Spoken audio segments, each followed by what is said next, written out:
I don't know, it's difficult to put into words. She's just got a lovely voice. Every word she says is so clear and so beautifully sung. And she's a lovely lady. Yes, she is indeed. And you, where have you come from? From Birmingham. Have you come down from for this? Well, yes. Sort of. Yes, we're going to the theatre also, so we decided to combine the two things. Now, what do you like about Dame Keary? I think her voice is just absolutely wonderful. I always recognise it right from the very first note. Oh, well, lovely. Well, thank you for talking to us. Let's you. move up here. You, madam. Yes, why do I love her? Yeah. She's inspired me to love opera. She just has a beautiful voice. Just lovely. Lovely. And you, madam, where are you from? New Zealand.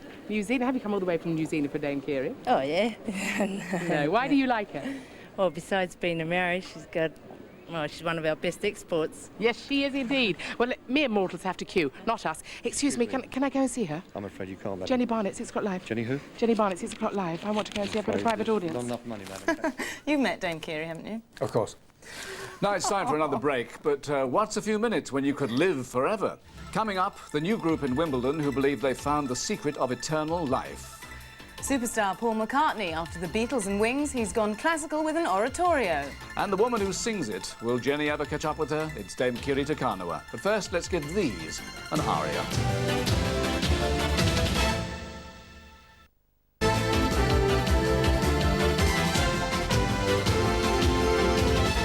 Ah, there you are. Now, the last time we saw Jenny, she was queuing up to curtsy to an opera star, but this is not your run-of-the-mill prima donna. She's riding high in the top 20 and could be the one to knock Bryan Adams off the top after 15 weeks at #1. Jenny. Oops.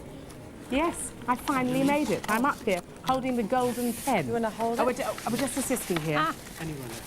We're holding it open. We need a golden one here. A golden one. You see, I came in handy. Now, Dame Keary, how's your wrist? It's still here. This is more what pop stars do, you know that, don't you? Oh, we do it too from time to time. Do you? But we all know that secretly deep down there is a bit of Tina Turner in you. Maybe just the hair right now. I'm trying to copy it. Just the hair. It's no more than the hair. You have the star status. Oh, really? Yes, Okay. but look, Thanks your very much. record. Thank you. #4 in the chart. Zooming up. 4? Did you know that? Not really, no. Yes, it's maybe toppling, maybe coming to #1. You've got 4 other records out. You're appearing at the Opera House. How do you juggle? How do you juggle it all? I think very badly. I was a sort of well-organised schizophrenic. That is the only way, isn't it? It seems to always work, and I've got some lovely people working for me. I'm very well organised. The Opera House is more than cooperative, which is really nice for me. I happen to be working, thank God, with a gorgeous producer who says, you must do all these things. We have to do it because our music must be pushed forward, so that's why I'm doing it. But how do you juggle? I mean, we have word that you actually have to have meetings with your family. Is this true? Yes, we have sort of little meetings to see where we're going on holiday next or what we're going to do on holiday next. So, yes, we do have little meetings, but that's just because the family has to have some sort of an input into what they would like to do for Christmas or Easter or whatever. Well, you've taken time out to do the oratorio. How did it come about? Somewhere along the line, my name must have come up in the hat, and I was chosen. You were chosen? Well, you have to be chosen by the composer. He might have another view, he might not have liked my voice. I think he wanted me to do it. Might not like your voice, excuse Well, it might not have me. been right. It's perfect, but listen, I'm a great fan of yours, and I wondered, do you think we could sing a wee duet What together? do you want to sing? Say, just name any song. We can go opera, we can go pop, we can go jazz. We can go jazz. Anything you can do, I can do better. I can do anything better than you. No, you can't. That was quite nice, really. We should be meeting Paul McCartney, the man who did the choosing, a bit later on. But now, if there is one thing that sums up the end of the 20th century, it is so-called New Age beliefs. We've had Crotty done everything. He's now making a name for himself as a classical composer. This is his Liverpool oratorio.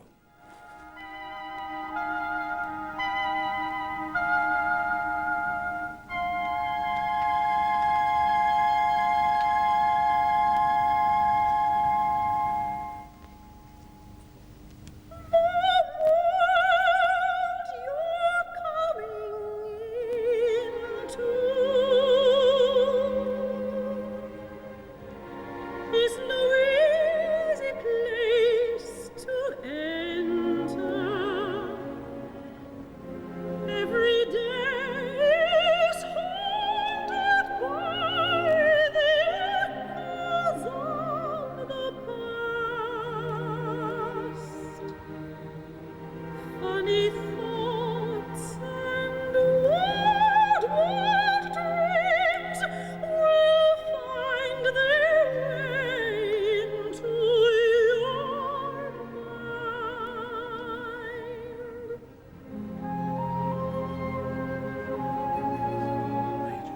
Well, I have the composer with me, Paul McCartney. Paul, that's beautiful stuff, your first dip into classical music. And then when Carl Davis asked you to do this, you could have done anything, couldn't you?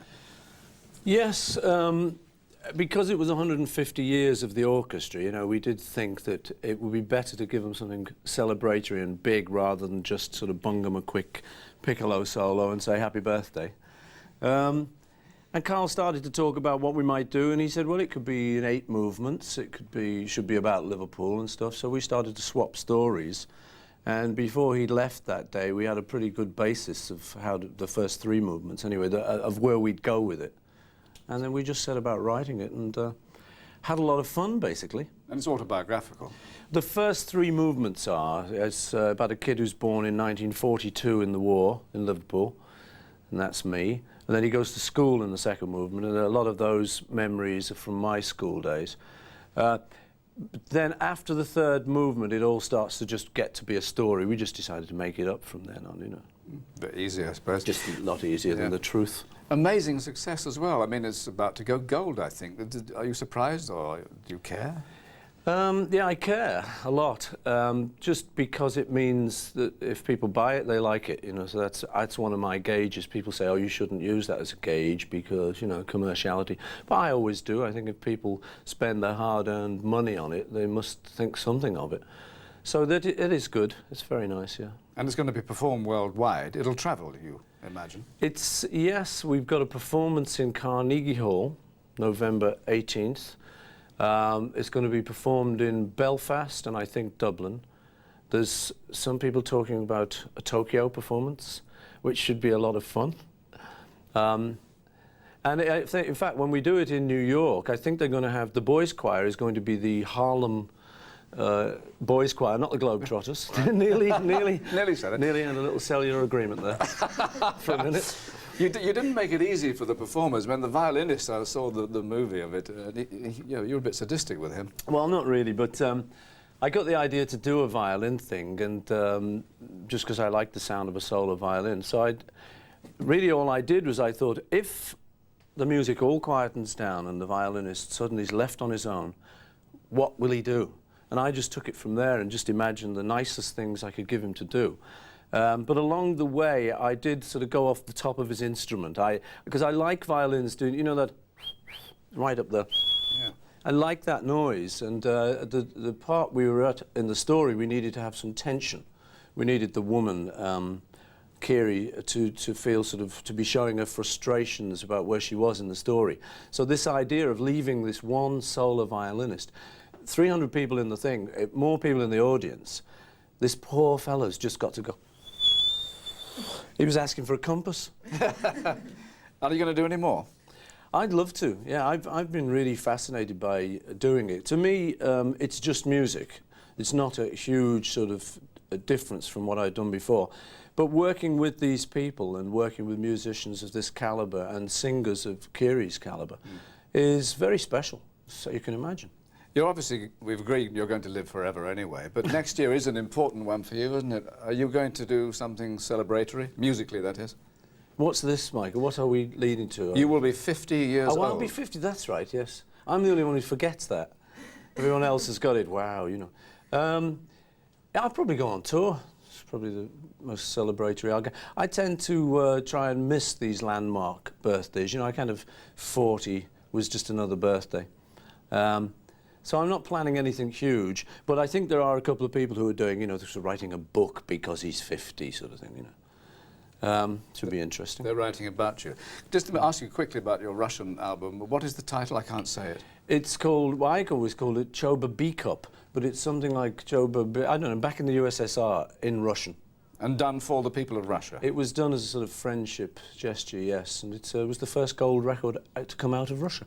Smashing. I'll tell you what, you know that in an outside broadcast we've got your lady, Kiri There she is doing all the hard there work. she is down there. Well, Kiri, we have your taskmaster here. Anything you'd like to say? My hand's dropping off. Hi, Kiri. Hi, Paul. How are you? All right, darling, you're doing all the hard work and... Well, you did it all before. It's my turn now. Oh, you've been so nice to me. Kiri, what was it like doing that? I mean, it was a beautiful piece that we saw, but it wasn't all easy, was it? Oh, Well, I suppose because it was in between other things that I was doing, that didn't make it so easy. But just singing the music was easy. It was wonderful, and it was really nice to be there with the composer, the creators. It was far more exciting than trying to think what they might have liked. We actually knew what they wanted. And is that your commitment to it now, or will you be performing it elsewhere? I'm hoping to perform it elsewhere, yes. There are a few more dates all over the world where I know Paul and Carl want to do it. So if I'm available, I'd love to do it, of course. Well, you're both pretty well in love by now. I mean, do you have any plans for music together? No, we think the cellular agreement is probably as far as we're going to go tonight. Kiri, I just want to thank you. You know, I thought it was brilliant, really, but I haven't really... We're still not really meeting each other, but this is the first time I've seen her since it. I think she's sensational and a world-shattering talent. Thank you very much. Well, I thank you too, very much. And I thank you, Paul, for all the wonderful, you know, sort of support you've given me during this. And what a sense of timing you both got, 'cause I had to say cheerio. I've enjoyed my return to 6 o'clock live. I think I'll do it again next week. When we'll have another star on my doorstep surprise. The only clue I'll give you is he's a multi-millionaire singer from New York. Will you be meeting him? We'll be gasping at the many faces of Bobby Dabbaro and going behind the scenes of Baywatch on Malibu Beach. And remember the Galloping Gourmet? Graham Carr flies in from America for our cooking roadshow. But we shall leave you tonight with another couple of crescendos from Paul McCartney's Liverpool Oratorio. Enjoy your weekend. Or Oratorio. Enjoy it. Good night. Good night. The clouds that hang above us may be